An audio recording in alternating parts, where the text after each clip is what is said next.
करें। तो मूवी का स्टार्ट एक क्राइम सीन से होता है, जहाँ एक घर में पुलिस कुछ डेड बॉडीज की इन्वेस्टिगेशन कर रही होती है। इस इन्वेस्टिगेशन के दौरान पुलिस को उस घर के बेसमेंट से एक यंग लड़की की डेड बॉडी जमीन में दफन मिलती है। अब यहाँ पर नोटिस करने वाली बात तो ये थी कि वहाँ पर जितनी भी डेड बॉडीज पुलिस को मिली थी, उन सब की बॉडीज पर गहरे चोटों के निशान थे और सबके सब इस घर से बिलोंग करते थे। लेकिन पुलिस को जो यंग लड़की की डेड बॉडी मिली थी, उसकी बॉडी पर तो एक भी चोट का निशान नहीं था। और इससे भी ज्यादा हैरान कर देने वाली बात तो ये थी कि वो उस घर से बिलोंग भी नहीं करती थी। अब पुलिस को ना तो उस लड़की का नाम पता था और ना ही उसके बारे में और कोई जानकारी थी, तो इसीलिए पुलिस उस लड़की का नाम जेंडो रख देती है। और जेंडो के बारे में मजीद जानने के लिए पुलिस उसकी डेड बॉडी को ऑटोप्सी यानी पोस्टमार्टम के लिए भेज देती है। इसके बाद हमें एक लड़का ऑस्टिन और उसके फादर दिखाए जाते हैं, जो कि दोनों एक जली हुई डेड बॉडी की ऑटोप्सी यानी पोस्टमार्टम कर रहे थे। असल में ये काम इन दोनों बाप बेटे का प्रोफेशन था। उनकी फैमिली में पिछले काफी अरसे से सब लोग यही काम कर रहे थे, तो इसीलिए उन्होंने अपने घर के बेसमेंट को ही ऑटोप्सी रूम या फिर मॉर्ग बनाया हुआ था। फिर कुछ टाइम बाद ऑस्टिन की फ्रेंड उससे मिलने आती है और ये दोनों उस टाइम मूवी देखने जाने वाले थे। लेकिन जाने से पहले ऑस्टिन की फ्रेंड एक डेड बॉडी को देखने की जिद करती है। तब ऑस्टिन के फादर कहते हैं कि मॉर्ग की कोई भी डेड बॉडी को तुम चूज कर लो। अब ऑस्टिन की फ्रेंड जिस डेड बॉडी को देखती है, हम देखते हैं कि उस डेड बॉडी के पाँव में एक छोटी सी बेल बांधी गई है। तब ये देखकर ऑस्टिन की फ्रेंड उनसे इस बेल के बारे में पूछती है, जिस पर ऑस्टिन के फादर उसे बताते हैं कि पहले के लोग तो ये समझ ही नहीं पाते थे कि लोग मर गए हैं या फिर वो कोमा में हैं, तो इसीलिए वो लोग डाउटफुल इंसान के पाँव में ये वाली बेल बांध दिया करते थे, जिससे होगा ये कि अगर वो इंसान थोड़ा सा भी मूव करेगा तो इन लोगों को पता चल जाएगा कि वो जिंदा है। अब इस चीज को ऑस्टिन के फादर आज तक फॉलो करते आ रहे थे। अब ऑस्टिन और उसकी फ्रेंड जैसे ही वहाँ से जाने वाले होते हैं, तो तभी वहाँ पर पुलिस आ जाती है जेंडो की डेड बॉडी लेकर। पुलिस ऑस्टिन के फादर को कहती है कि उन्हें इस डेड बॉडी की ऑटोप्सी रिपोर्ट कल सुबह तक किसी भी तरह करके अर्जेंट चाहिए। तब ये सुनकर ऑस्टिन अपने फ्रेंड को कहता है कि अभी मैं तुम्हारे साथ नहीं जा सकता क्योंकि मुझे अपने फादर की हेल्प करनी है, तो हम रात की किसी शो में चले जाएंगे मूवी देखने। अब ये बात समझाकर ऑस्टिन अपने फ्रेंड को वहाँ से भेज देता है। इसके बाद वो दोनों बाप बेटे फिर से ऑटोप्सी यानी पोस्टमार्टम के लिए रेडी होने लगते हैं और अब वो जेंडो की ही ऑटोप्सी करने वाले थे। अब दोनों बाप बेटे उसकी ऑटोप्सी करते हुए काफी हैरान नजर आ रहे थे, क्योंकि जेंडो की हाथों की कलाई की और पाँव के टखनों की हड्डियां टूटी हुई थी, साथ साथ उसका एक मोलर टूथ भी गायब था। लेकिन इसके बावजूद भी उसकी डेड बॉडी की हालत बिल्कुल ताजा थी, यानी उसकी बॉडी पर एक भी चोट का निशान नहीं था। अब मजीद जानने के लिए वो जेंडो की डेड बॉडी की चीर फाड़ करते हैं। वो देखते हैं कि जेंडो के इंटरनल बॉडी पार्ट्स जैसे कि लंग्स बहुत ही बुरी तरीके से जले हुए थे। इसके अलावा कुछ ऐसे इंटरनल पार्ट्स भी थे जिन पर कट्स भी लगे हुए थे और उन पर जलने के भी निशान थे। इंटरनल पार्ट्स का ये हाल था, लेकिन बाहर से उसकी डेड बॉडी बिल्कुल ठीक थी। अब यहाँ पर सवाल ये उठता है कि उसकी बॉडी के इंटरनल पार्ट्स इतने खराब कैसे हो सकते हैं। अब उसकी डेड बॉडी को तो देखकर ऐसा ही लग रहा था कि शायद उसकी डेथ रिसेंट किसी टाइम में हुई, लेकिन ऑस्टिन के फादर देखते हैं कि उसकी आइज तो धुंधली हो चुकी थी, यानी जेंडो की मौत तो बहुत टाइम पहले ही हो चुकी है। मजीद एग्जामिन करते हुए ऑस्टिन के फादर को जेंडो के पेट के अंदर से एक ऐसा प्लांट भी मिलता है जिससे किसी की भी डेड बॉडी को पैरालाइज किया जा सकता है, वो भी पूरी तरह। इसी दौरान ऑस्टिन के फादर को हॉल में से किसी चीज की आवाज सुनाई देती है और जब ऑस्टिन के फादर उस आवाज को फॉलो करते हुए हॉल में जाते हैं तो उन्हें अपनी बिल्ली वहाँ पर मरी हुई मिलती है, जिसकी वजह से ऑस्टिन के फादर काफी अपसेट हो जाते हैं, क्योंकि ये बिल्ली उनके पास उनकी वाइफ की आखिरी निशानी थी। ऑस्टिन बार बार अपने फादर को एक ही बात कह रहा था कि आज हम इसके ऑटोप्सी को यहीं पर रोक देते हैं और कल कर लेंगे, लेकिन ऑस्टिन के फादर उसकी कोई बात नहीं सुनते और वो जेंडो की ऑटोप्सी दोबारा से करने लगते हैं। आगे ऑटोप्सी करते हुए उन लोगों को जेंडो के स्टमक में से उसका मिसिंग मोलर टूथ मिल जाता है, जो कि कपड़े में लिपटा हुआ था। तब ये देखकर दोनों बाप बेटा काफी कंफ्यूज हो जाते हैं, क्योंकि किसी के भी दांत को निकाल कर एक कपड़े में बांध कर उसी को खिलाने का क्या मतलब हो सकता है। फिर ऑस्टिन के फादर जेंडो की स्किन को काट कर अलग कर देते हैं, तो वो देखते हैं कि जेंडो की स्किन के अंदर अजीब से काले रंग का एक सिंबल भी बना हुआ था और साथ साथ कुछ लिखा भी हुआ था, और सेम ऐसा ही सिंबल और राइटिंग उस कपड़े पर भी बना हुआ था जिस कपड़े में जेंडो का मोलर टूथ लिपटा हुआ मिला था। अब इसी दौरान वहाँ की सारी लाइट्स ऑफ हो जाती हैं, जिसकी वजह से वहाँ पर अंधेरा हो जाता है और जब ऑस्टिन के फादर लाइट जलाते हैं तो वो देखते हैं कि जेंडो की डेड बॉडी के अलावा बाकी सारी डेड बॉडीज वहाँ से मिसिंग है। लेकिन तभी कोई एंटिटी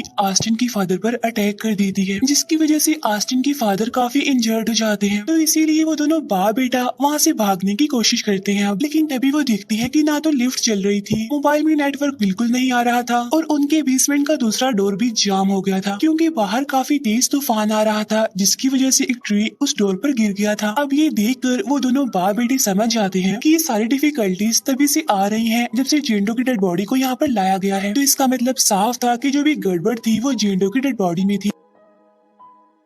अब ये दोबारा ऑटोप्सी रूम में जाकर जिंडो की डेड बॉडी को आग लगा देते हैं ताकि ये जो सारी प्रॉब्लम्स बन रही हैं वो खत्म हो जाए। लेकिन यहाँ पर उल्टा हो जाता है और वो ये कि जिंडो की डेड बॉडी से आग निकल कर उस पूरे रूम में फैल जाती है, जिससे वो पूरा रूम जलने लगता है। तब ऑस्टिन फायर एक्सटिंग्विशर से आग बुझा देता है, लेकिन आग बुझाने के बाद ये दोनों देखते हैं कि जिंडो की डेड बॉडी वैसी की वैसी ही थी, यानी आग की वजह से उसकी बॉडी पर कोई भी जलने का निशान नहीं था। तब ये देखकर वो लोग और ज्यादा डर जाते हैं। अब इसी दौरान लिफ्ट के चलने की आवाज सुनाई देती है, इसीलिए दोनों बाप बेटा जल्दी से लिफ्ट की तरफ भागते हैं। लेकिन अब लिफ्ट का दरवाजा पूरी तरह से अटक चुका था और वो बंद नहीं हो रहा था। लेकिन तभी उन्हें वो छोटी सी बेल बजने की आवाज सुनाई देती है, वही वाली घंटी जो डेड बॉडीज के पाँव में बांधी गई थी। अब इस घंटी की आवाज सुनकर ऑस्टिन के फादर काफी डर जाते हैं और इस बेल की आवाज को फॉलो करते हुए ऑस्टिन के फादर एक एक्स को लिफ्ट के बाहर उस आवाज की तरफ फेंकते हैं, जिससे अब बेल की आवाज आना बंद हो गई थी। और जब ऑस्टिन चेक करने के लिए बाहर आता है तो वो अपने फ्रेंड की डेड बॉडी को वहाँ पर पाता है। असल में बेल की आवाज सुनकर ऑस्टिन के फादर ने जो एक्स लिफ्ट की तरफ मारी थी वो एक्स असल में ऑस्टिन की फ्रेंड को लग गई थी, जिससे उसकी मौके पर ही मौत हो गई। क्योंकि जैसा कि ऑस्टिन ने उसे कहा था कि हम नाइट के किसी शो में चलेंगे, तो इसीलिए वो ऑस्टिन को लेने आई थी दोबारा। ऑस्टिन अपनी फ्रेंड की डेड बॉडी को देखकर बहुत दुखी हो जाता है और बहुत रोता है, लेकिन ऑस्टिन के फादर किसी तरह उसे संभालते हैं। इसके बाद वो दोबारा से ऑटोप्सी रूम में चले जाते हैं ताकि ये जिंडो के बारे में और ज्यादा जान सके। इसके बाद ऑस्टिन के फादर जिंडो के ब्रेन सेल्स को चेक करते हैं, जिससे उन्हें पता चलता है कि जिंडो की ब्रेन सेल्स अभी तक एक्टिव हैं। अब हालांकि किसी भी इंसान के मरने के बाद उसके ब्रेन सेल्स इनएक्टिव हो जाते हैं, तो इसका मतलब तो साफ था कि जिंडो का ब्रेन अभी तक जिंदा था। इसके बाद ऑस्टिन के फादर जिंडो के स्टमक से निकले हुए उस कपड़े को एग्जामिन करते हैं, जिसमें से जिंडो की मिसिंग मोलर टूथ मिली थी। अब उस कपड़े पर रोमन लैंग्वेज में कुछ लिखा हुआ था। तब चेक करने पर उन्हें पता चलता है कि उस पर 20/27, 1693 और 17th सेंचुरी के बारे में लिखा हुआ था। तब ऑस्टिन के फादर 20/27 के रेफरेंस से ये पता लगवाते हैं कि 17th सेंचुरी में लड़कियों को ब्लेम किया जाता था कि वो विच हैं, जिसकी वजह से उन्हें अजीब तरह से टॉर्चर किया जाता था। और इस प्रोसेस में जितनी भी लड़कियां मारी गई थी उनमें से कोई भी विच नहीं थी, बल्कि वो सारी मासूम और बेकसूर थी। तब ये देखकर ऑस्टिन के फादर समझ जाते हैं कि जिंडो की मौत रिसेंटली नहीं हुई बल्कि 17th सेंचुरी में हुई थी, और तभी से अब तक उसके ब्रेन सेल्स एक्टिव हैं और इसी वजह से उसकी डेड बॉडी अभी तक ऐसी है, यानी ताजा हालत में है। इसके अलावा ऑस्टिन के फादर का ये भी मानना था कि जो कुछ भी जिंडो के साथ हुआ वो हमारे साथ भी करना चाहती है, वो हमें भी इस दर्द का एहसास करवाना चाहती है, और हमने जो उसकी ऑटोप्सी की यानी उसकी चीर फाड़ की वो इस पेन को भी महसूस कर पा रही है, और यही वजह है कि जिंडो अब उनसे अपना बदला ले रही है। अब ये सारी बात समझ जाने के बाद ऑस्टिन के फादर जिंडो की डेड बॉडी के पास जाकर कहते हैं कि प्लीज तुम हमें माफ कर दो और तुम अपना बदला मुझसे ले लो, मेरे बेटे को यहाँ से जाने दो। अब ऐसा कहते ही ऑस्टिन के फादर की कलाई और उनके टखनों की हड्डियां टूटने लगती हैं, और तो और उनकी बॉडी के इंटरनल पार्ट्स भी जलने लगते हैं, सेम वैसे ही